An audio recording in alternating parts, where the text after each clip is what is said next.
What's up everybody, Superdukes fan here for another car review. This is of course the 2015 Chevrolet SS Sedan. Huge thanks to Chevrolet for providing me with this very nice press car to review for you guys today.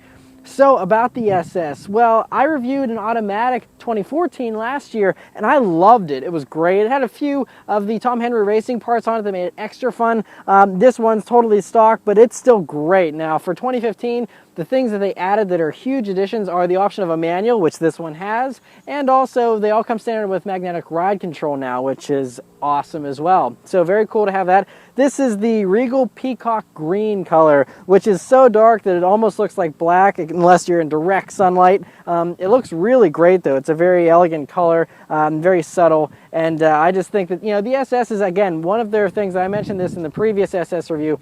Everyone thinks they look kind of tame and mild, but if you see one in person with these bulging fender flares and the way the quarter panels bulge out and stuff, it has a very muscular stance and it has a presence about it that you really don't pick up unless you're actually be holding it in person. And I think that it's a really cool looking car. Whereas for the interior of the Chevrolet SS, well, it's a great place to be. So first things first, sitting down in these seats, they're pretty nice. So I love all these different, you have the little bits of Alcantara stitching going down the middle of these leather seats that are perforated, which is always nice to have perforated leather seats. And the bolstering's pretty good, so thigh support is not super tight, but good and snug, I'd say. And the torso support here is pretty good as well. Overall, they're pretty nice seats. They're a little on the firm side, and that's one thing I'll be really curious to see over the week of driving, whether or not these seats end up feeling too firm or if they're just right. So, but they're very, I guess, aggressive feeling seats. Not overly aggressive, but it feels like you're in something special, which is always nice. Next is the steering wheel in the SS, which is great. It's really a meaty and racy kind of wheel. It's got the flat bottom. It's a very thick wheel as well. You got beefy 10 and 2 notches here. 9 and 3 grips, pretty good and solid as well. Next is the gauges in the SS, which are pretty nice. They're a little mundane looking, I'll admit. I wish they were a little more exciting, although the speedometer goes up to 180, which is exciting to see. But otherwise, it's, pretty run-of-the-mill Chevrolet looking gauges, which, I wish they had a more aggressive font or something a little more exciting going on there. You have a nice little color screen there in the middle that will display some of your basic information. That's always nice to have as well. In addition, you also have a heads-up display, which is great to have. And all these things that I'm mentioning, by the way, it's all standard equipment. There are 2 options you can get in an SS, and aside from choosing the transmission. And those 2 options are whether or not you want a moonroof and whether or not you want a spare tire. This one has the moonroof, not the spare tire. Those are the only 2 options. So, it's not like all those German brands where you have to pick a million different options and it just gives you a headache trying to order a car. This is nice and easy. Everything's standard, which is great. But yeah, overall, coming down to the rest of the interior here, the center stack is really pretty with all the chrome bright work here that really kind of sets it off and gives a little bit more excitement over a standard, dull black interior. You have the nice, elegant piano black finish here as well. And then they just did this interior so well. This screen is really nice, high resolution, works well, touchscreen, Chevrolet MyLink that you get in all the other Chevrolets. It's a great unit. I have no complaints with it whatsoever. And in this car, it's sitting a little bit lower than it does in some of the others, and it's so nice because it doesn't obscure your view. It's not really distracting. It's easy enough to look down at without, taking your eyes off the road really, but it's out of the way kind of, which is really nice. But all the other controls and everything actually feel really good, pretty high quality stuff. I love how they have the temperature display in the temperature fan control knob. That's really cool. And overall, it's a really nice interior. As far as storage space goes in the SS, it's pretty good. So you have map pockets here in the doors with a bottle holder included, which is always nice to see. You have a large center area here where you can fit all kinds of stuff in this little rubberized cubby. You have your 2 cup holders here, which are average size and work great. And then you have this center armrest, which could be a little bit more padded, but it's not bad. And then you open that up and that reveals this nice cubby space back here, and that'll include USB and auxiliary jacks as well as a power outlet. Your other power outlet is up here and right underneath all the climate controls. So you have 2 of them up front here, which is nice to have. Backseat space is also really, really great. The SS, it's so much legroom. I mean, it's such a roomy back seat. It's really great. And they're comfortable rear seats as well. You have a nice little center armrest you can fold down that's as soft as a pillow. It's amazing. And so a very comfortable back seat back there. Plenty of room for everybody. Trunk space in the SS is pretty good as well. Now, it's a little bit on the shallow side. I wish it was a little deeper, but you can still fit 4 suitcases in there pretty easily, I think. And a large opening and a very wide trunk in general. So a very usable space and a very good trunk overall. All right, so I started to go for a drive. So, Chevrolet still just have this basic key fob, and it's got this whole switchblade thing, which is very cool. But this has the keyless start, so you just leave it in your pocket, start it right up.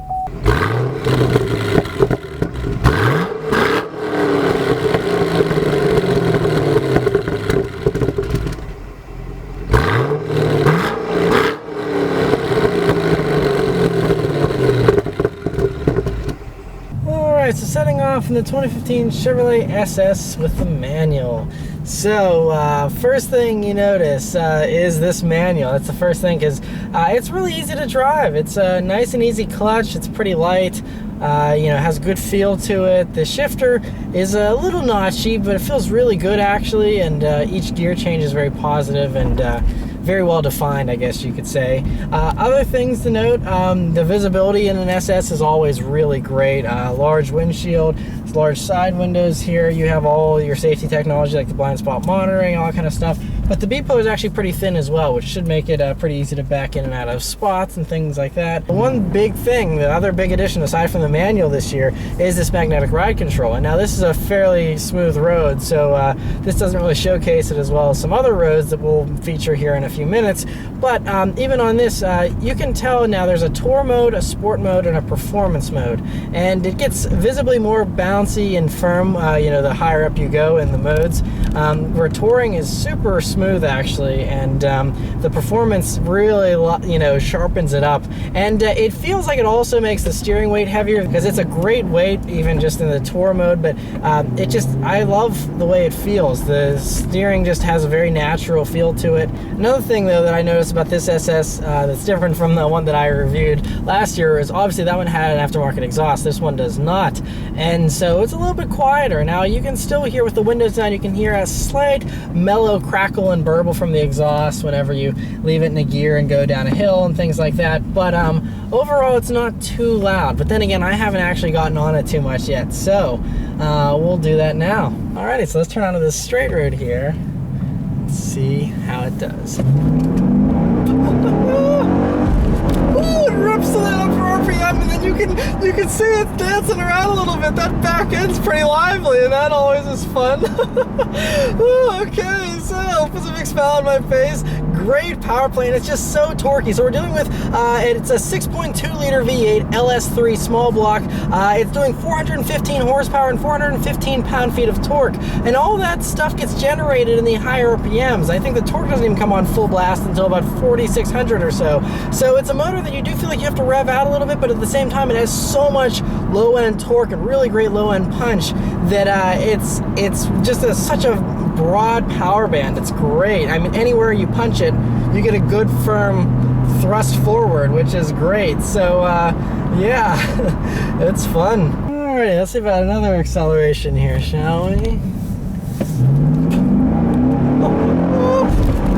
Oh man. Oh yes, it's fun. And very fast as well. Yeah, the only thing I can say is I wish the exhaust was louder. It'd be really cool if this mode for the magnetic ride control also controlled how loud the exhaust was. That'd be awesome, kind of like how they do in the Corvettes now. Just cruising along though now, this is a really nice cruising car, especially I have it in sport mode still, but even putting it over into tour mode, it just gets so smooth, and this is definitely a car that is a great daily driver. Would be great with all the room in the back. You can haul all the kids and all that kind of stuff, no problem. It's really just one of those cars that offers everything, really. The throttle response in this car is so nice too. It's just, it's so immediate. Everything about this car just feels so organic, and so, it's not like so many of these cars these days. It's like almost everything is so computerized and artificial. Everything feels so old school and natural feeling. It's just, it's great. It kind of just, I don't know, just really enjoyable. This car is just one of those cars where everything works the way you expect it to. Everything, you know, is very easy to use, and it's really hard to explain, but it's just one of those cars that feels really just comfortable driving. And now we're coming up to some tighter quarters here on some very bumpy roads. I have the magnetic ride control in the sports setting, so a little bit firm, but not the super harsh performance setting. And going around these corners, I think it actually makes the steering a little heavier too, because it handles really well and gives you so much feedback through this wheel. It's just a really great weight. Rev matching's easy as we go down to this very tight corner. And it holds its own. Got traction control intervening there a little bit, and stability control, which I'll leave on because this road is very bumpy and can really upset a suspension pretty easily. So we'll leave all that on for safety, but it handles it so well. And even when it did cut in on the power a little bit, it wasn't abrupt. It was, you know, normal feeling, and didn't totally sap all the fun. One thing you notice is the car does feel a little heavier, and I would say that it's not quite as light on its feet as the CTS V-Sport that I just reviewed. This feels a little more deliberate, a little more, you kind of have to go at it with a little bit more of a purpose. The CTS danced pretty easily.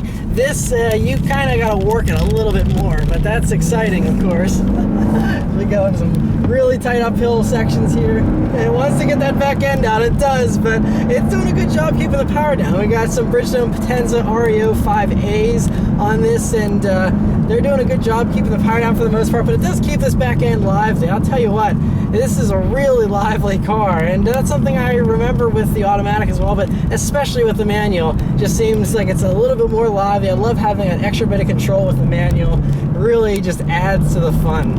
And as I brake, another thing that's very substantial is these Brembo Brakes, which are really meaty feeling and just give you all the stopping power you could want. But anyway, I'm going to drive this car around for an entire week, and I'll come back and give you some updated impressions. Alright, so I've been driving the 2015 Chevrolet SS manual for a week now, and man, it's such a good car. It feels so good to drive it. It's so satisfying. It does everything you want it to do when you want it to do it, and it's a really well done car. Mechanically, this thing is 100% dead on exactly what I like and what I think a lot of enthusiasts will like in a performance sedan.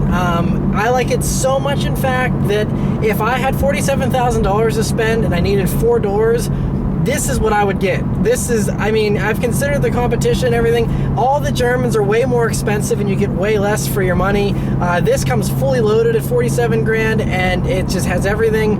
The performance is spectacular, and it's astounding. And I mean, you have the V8, your verbal drive, and then you have this sleeper of a car, and that's the one drawback. I know some people have said in the past week that I've been driving it, what is that car? Like, people have no idea what it is, and it's just a whole tame, you know, kind of wolf in sheep's clothing thing. But I think a lot of enthusiasts actually enjoy that, and I enjoy that. I mean, you know, you could get this in a flashier color, and then people would notice it more and things like that, but I kind of like flying under the radar and just having my performance and enjoying it on my own and not having to make a statement to the world about it. And so this car does all that, and it's just so good, and I really adore it that much. It's so good. I mean, I enjoyed the automatic that I reviewed last year as well. That was great too. But with this manual, it's just perfect to me. That's all it needed. I mean, the magnetic ride control is nice too. I normally leave it in touring mode most of the time, except for whenever I'm on a back road and really trying to have some fun with it. Then I'll put it into the sport. But it handles so well even in the touring mode, I don't even feel a need to firm it up anymore. And so it's really good. A couple other things that I've noticed here over the week that I've been driving it. The first is that, you know, in the beginning of this review, I kind of complained that the exhaust was too quiet. And I still wish it was a little bit louder, but it's not quite as bad as I originally thought. Every time you start it up, you hear the exhaust crackle and burble on every startup. And, you know, you can hear the crackles and pops that are mild and muted, but you can hear them, especially with the windows down.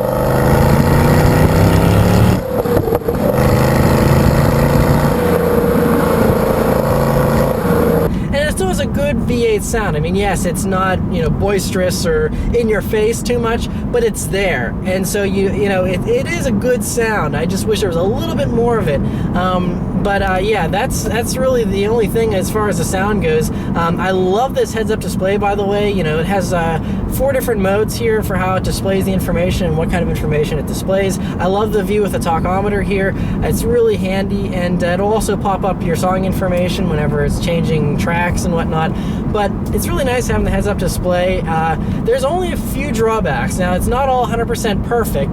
The couple of drawbacks, the first thing that I've noticed in the week that I've been driving is the A-pillar. Now, the A-pillar is pretty thick, and when I go around corners, you know, if I'm going into a left-hand corner, I can't really see the oncoming lane too much, which is kind of crazy. You know, if I'll be carving up a back road, you kind of get surprised a little bit at the last minute by some cars on some really tight back roads. So I wish it's a really thick base to the A-pillar there, and I just wish it was a little thinner, but I understand that A-pillars are thick these days for safety, so if that's the compromise that needs to be made for safety, then that's totally agreeable with me.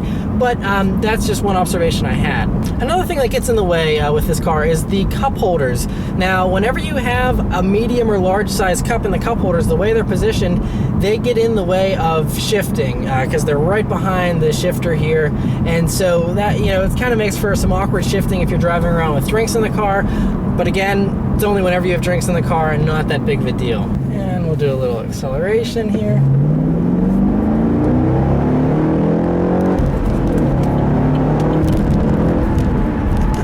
So fast. The power never gets old. You just have power everywhere in the RPM band too, which is great. I love that.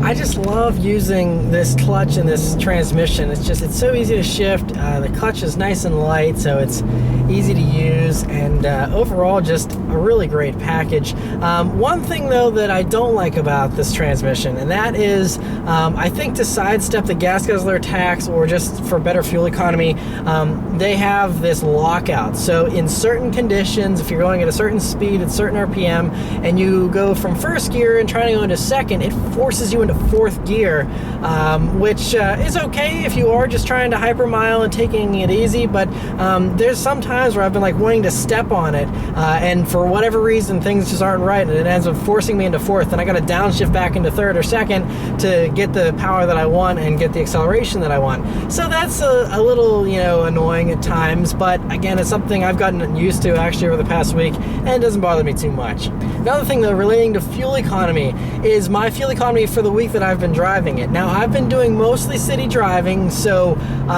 you know, I haven't done any road trips or any long highway driving in this car, so that's probably why my fuel economy has been so low, but I've been averaging 14.4 miles per gallon.